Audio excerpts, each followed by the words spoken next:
Mother, you really are living far too large for just one person. My daughter Natalie dropped this gem into the air between bites of my homemade pot roast, swirling a glass of my good Cabernet like she was appraising a used sedan. I paused a serving spoon halfway to the bowl. I was 64, widowed 3 years ago and living in the modest suburban split level I had shared with my late husband for decades. Natalie and her husband Derek had dropped by unannounced for Sunday dinner. As usual, I cooked, I served, and I listened. Natalie nudged Derek under the table, her diamond-encrusted ring clinking against her water glass. Derek nodded, wearing the solemn expression of a man reading a quarterly loss report. "She has a point, Kathleen," he chimed in, wiping his mouth with my linen napkin. "This house is way too much maintenance for you. Property taxes alone are eating your retirement alive. And I saw those photos from your trip to Maine last month. You're living it up, but realistically, it's time to scale back." I set the spoon down, making sure the metal didn't clank against ceramic. "Scale back?" I asked, my voice flat. "Just downsize," Natalie said, reaching for another roll. "Sell this place. Buy a small condo near the highway. You would save a fortune. Honestly, it would take a huge weight off us too. The kids' private school tuition just went up and Derek's firm is restructuring. If you freed up some equity, you could help us bridge the gap instead of blowing it on weekend getaways and gardening classes." I looked across the table. Natalie wore a designer silk blouse I had accidentally paid for during our last joint shopping trip. Derek drove a luxury SUV that I knew for a fact was bleeding their monthly budget dry. They weren't offering advice. They were auditing my life, carving up my savings before I was even cold in the ground. I didn't argue. I didn't raise my voice. I simply offered a thin, polite smile. "You might be right, Natalie. Maybe I am living a bit too large." Derek grinned, leaning back. "Glad you're finally being practical, Mom." They left 20 minutes later, leaving behind a sink full of grease-caked dishes and a lingering scent of expensive perfume that didn't belong to me. I stood by this kitchen window watching their taillights fade down the cul-de-sac. Then I walked to my home office powered on my desktop and opened my primary online banking portal. If I was living too large, it was time to find out why. The blue light of the monitor illuminated my quiet study as I pulled up my checking account statements from the last 12 months. I grabbed a yellow legal pad and a pen. For the past 3 years since my husband passed, I had quietly functioned as the invisible scaffolding supporting Natalie and Derek's upper-middle-class illusion. I started writing down every recurring monthly charge that didn't originate from my own routine. Line 1, premium auto insurance. Natalie had convinced me to bundle her car under my policy years ago to get a multi-car discount. But somehow, my account had absorbed the entire monthly premium ever since. Line 2. Derek's high-end gym membership billed under an auto-pay profile they must have forgotten I set up during a holiday promotion. Lines 3 through 8, their fiber optic home internet 3 streaming platforms, and the cloud storage plan for their family photos. The list grew longer. I found the auto-pays for my grandson's private soccer coaching, their weekly organic meal kit delivery, the electronic toll pass linked to both of their vehicles, and even a monthly subscription for Natalie's hobbyist interior design blog. 24. Exactly 24 automatic payments bled from my checking account every single month to sustain a lifestyle my daughter claimed she earned. I didn't feel rage. A cold, crystalline clarity settled over my chest. The guilt of motherhood evaporated, replaced by basic mathematics. I wasn't supporting myself. I was subsidizing 2 adults who viewed my bank balance as their secondary income. I clicked on the first recurring charge, Manage Payment Options, Delete Card, Confirm. I moved down the list methodically. One by one, I severed the financial arteries pumping life into their pristine, fragile world. It took me 45 minutes. When I finished, I closed the laptop, walked back to the kitchen, and finally tackled the dirty dishes. Tomorrow was the first of the month. The billing cycles were primed to snap. The morning sun hit my backyard garden just right, painting the tomato vines in a warm, golden glow. I sat on the back patio with a ceramic mug of dark roast coffee, watching a pair of sparrows battle over a sweet cake. At precisely 7:45 a.m., my phone buzzed on the wrought iron table. It was Natalie. I took a slow sip before tapping the screen. "Good morning, Mom." Natalie's voice sounded sharp, laced with the frantic static of a morning commute. "Did you change your credit card number or something?" My app just declined at the drive-thru. The barista is giving me a dirty look and I'm running late. "No, my card is the same." I replied, my tone level and smooth. "Well, it's not working on my end. It says the payment method was removed. Can you just read me the numbers on the back so I can re-enter it real quick? There's a huge line behind me." I watched a breeze rustle the leaves of the oak tree. "I can't do that, Natalie." A brief, confused silence stretched over the line. "What do you mean you can't? Are you holding your wallet?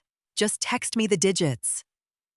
"I removed my card from your digital wallet," I explained evenly. "I thought about what you said last night at dinner. You were entirely right. I am living too large and these expenses are getting out of hand.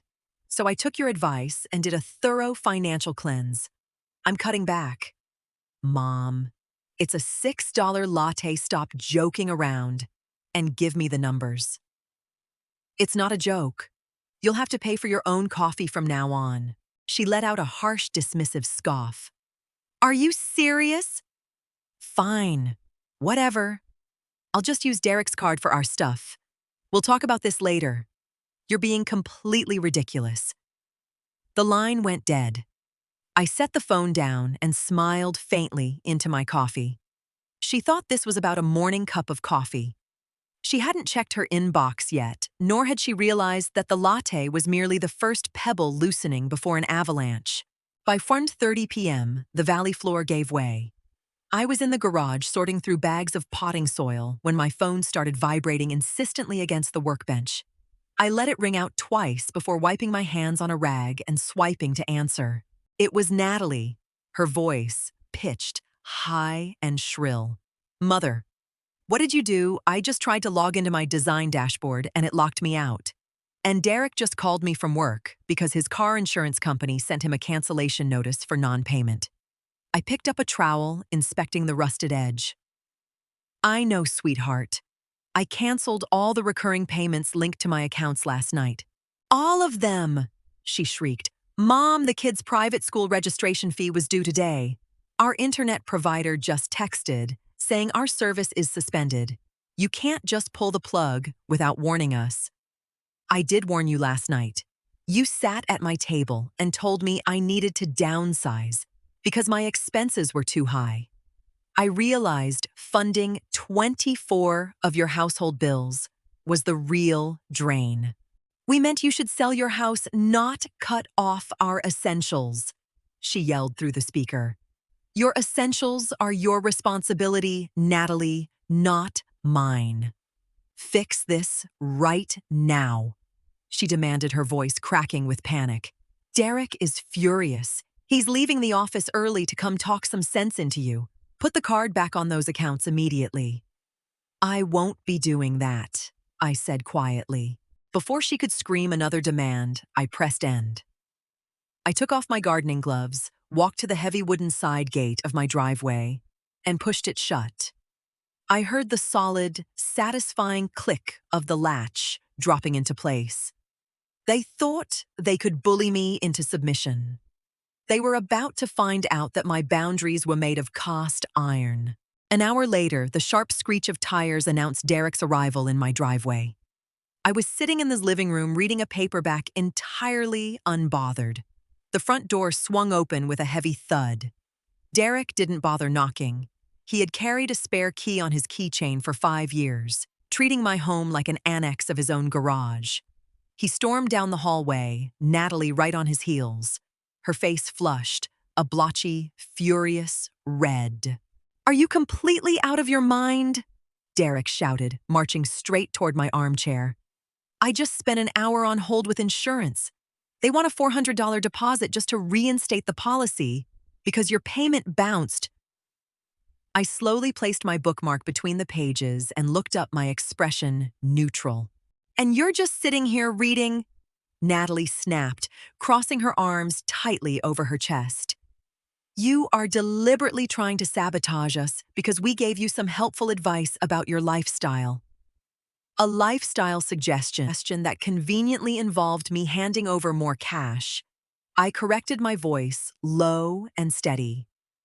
You came into my home, drank my wine, and insulted my independence, all while I was paying for the cellular data you used to browse real estate listings. Derek ran a hand through his hair, pacing a groove into my living room rug. Look, Mom, maybe we phrased it poorly last night. I apologize. Okay, just give me the card details. I'll go online, fix the accounts, and we can figure out a proper transition plan later. He held out an open palm, expecting the plastic to materialize as it always had. I looked at his outstretched hand, then up into his expectant eyes. No. Derek blinked his hand, freezing midair. What do you mean, no? I mean, I am done funding your life, I said softly. Then, extending my own hand palm up, I added, now I need you to give me the spare key to my house. You've lost the privilege of walking in here unannounced. Derek stared at me as if I had spoken in ancient Greek. I am not giving you the key. You're acting crazy over a minor budget hiccup. I didn't argue. I simply nodded toward the front door. All right, you can leave now. They left, slamming the door hard enough to rattle the framed watercolor paintings in the hallway. They thought keeping the key gave them psychological leverage, a quiet anchor of control over my space. They clearly didn't know how fast I could operate. The moment their SUV backed out of the cul-de-sac, I picked up my landline and dialed a local locksmith whose business card had sat on my refrigerator magnet for a decade. Hello, yes, I told him. I need the deadbolts changed on a 4-bedroom house front door, back door, and garage entry. Can you come out this afternoon? The locksmith arrived within 40 minutes. While he worked systematically on the hardware, I walked down to the basement. Over the past 3 years, Natalie had treated my lower level like her personal overflow storage unit. There were 6 massive plastic bins filled with her out-of-season clothes, old home decor she no longer liked, and broken plastic toys she refused to throw away. Grunting softly, my knees protesting against the concrete, I dragged every single bin up the basement stairs. I hauled them out through the garage and stacked them neatly at the very edge of my property, right where the driveway met the sidewalk. I threw a heavy blue waterproof tarp over the pile and weighed the corners down with spare decorative bricks. When the locksmith handed me a gleaming new set of brass keys, my house was officially mine again. No shared access, no hidden strings. I paid him in cash, locked the deadbolt from the inside, and walked into the kitchen to pour myself a glass of iced tea. My phone buzzed on the counter. A notification from the bank. Derek had attempted to run my old card number through their local grocery delivery service. Declined. I sat by the window sipping my tea and watched the afternoon sunlight hit the blue tarp out by the curb. The physical boundaries were set. Now I just had to wait for the next wave to break. It didn't take long. At precisely 6:15 p.m., a familiar compact sedan pulled into the driveway. It was Natalie driving alone. She marched past the end of the driveway, completely ignoring the blue-tarped mountain of her belongings, and walked straight up to the garage keypad. She punched in the old code beep, beep, beep. Error. She frowned, hit the clear button, and typed it again with aggressive jabs. Error. Frustrated, she dug into her designer handbag, pulled out her spare key, and stormed up to the front porch. She shoved the metal into the deadbolt and twisted. It spun uselessly in the cylinder. She jiggled it, cursed under her breath, and finally slammed her fist against the solid oak wood. "Open the door, Mom!" she yelled. I tapped the security app icon on my tablet, resting on the kitchen island, and pressed the microphone button. "Hello, Natalie." Her head snapped up toward the porch camera, her eyes wide with shock. You changed the locks. Are you insane? I need to get into the basement. My vintage clothing collection and my holiday decor are down there.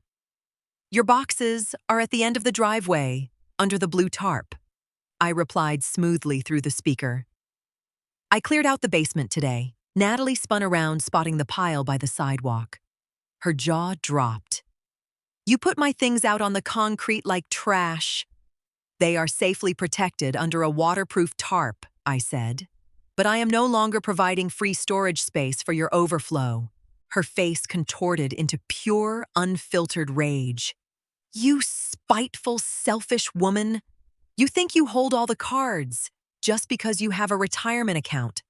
Well, don't expect to see your grandsons anytime soon. If you treat us like strangers, you're a stranger to them too. I turned off the microphone. The threat about my grandsons stung sharply behind my ribs, a hot flash of pain. But I refused to let her use those two boys as emotional leverage. I knew my grandsons. They weren't toddlers easily manipulated by a stressed mother. They were 16 and 17, old enough to think for themselves. I sat in the quiet dusk of my living room, the weight of Natalie's ultimatum hanging in the air. I pulled out my phone, bypassed my call log, and opened a direct text message to Leo, my oldest grandson. Hi, sweetie, I typed. I know things are a bit tense with your parents right now. Just wanted to let you know I love you and Sunday pancakes are still on if you ever want a bike over. I set the phone down on the coffee table, bracing myself for a long silence. Less than 3 minutes later, the screen lit up with a chime. Hey, Grandma Leo replied. Yeah, Mom is freaking out about some internet bill and Dad is pacing the hallway. Honestly, we don't care about their adult drama. Sam and I will ride our bikes over this Sunday. Can you make the blueberry ones? A genuine warm smile spread across my face. Natalie thought she controlled the gates to my entire family, but she had forgotten that teenagers possess their own phones, their own bicycles, and a profound intolerance for unnecessary parental hysteria. I hadn't lost my grandsons. I had simply bypassed the toxic middleman. Suddenly, my landline phone rang. It was Derek. Mom, he said, his voice completely stripped of its usual bravado. The arrogance was gone, replaced by a hollow, defeated exhaustion. The internet is completely shut off. I can't log into my remote server for work, and Natalie is crying in the bedroom because her boutique site got suspended. I don't know what to do. I have $42 in my checking account until Friday. I listened to his panic without feeling a single tug of sympathy. A year ago, I would have transferred funds instantly. That sounds very stressful, Derek, I said calmly. You'll have to call your provider and work out a payment plan. Mom, please, we need to talk. Can we meet? Just you and me. Neutral ground. Very well, I agreed. Tomorrow at noon. The diner on 4th Street.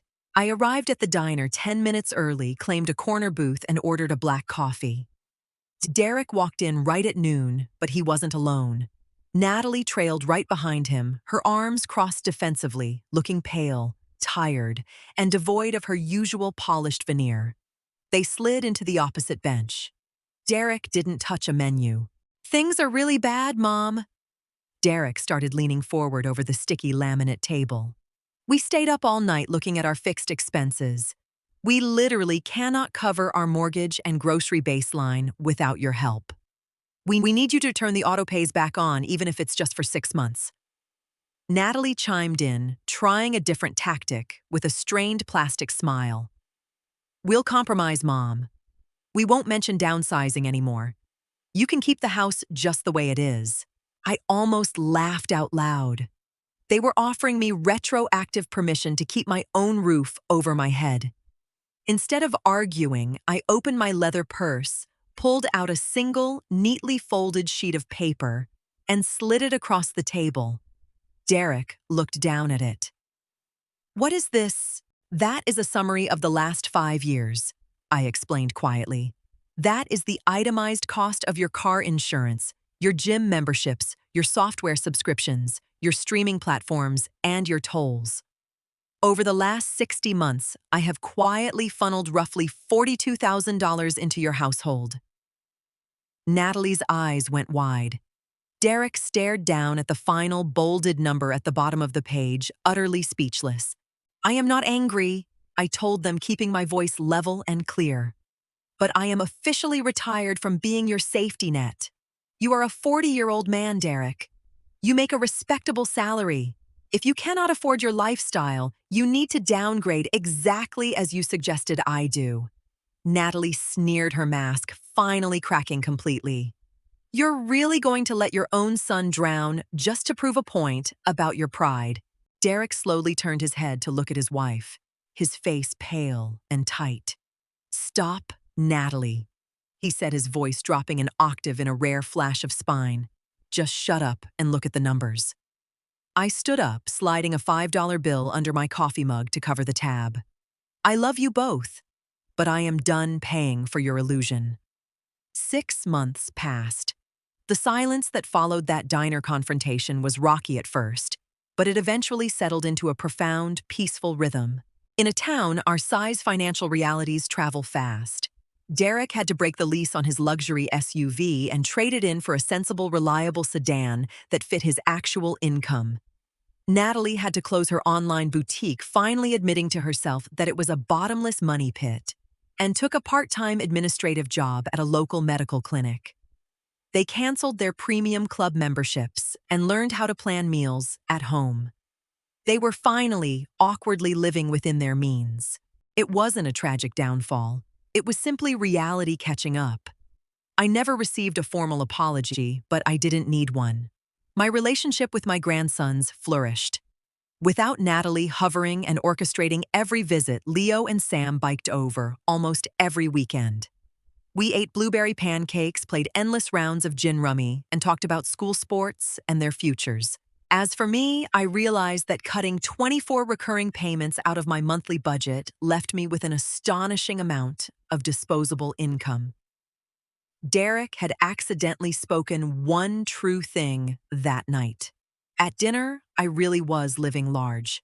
I used my extra funds to hire a weekly professional landscaper, sparing my knees from the heavier garden work. I joined a local seniors travel club and booked a 2-week cruise along the Mediterranean coastline for the upcoming spring. I kept my 4-bedroom house.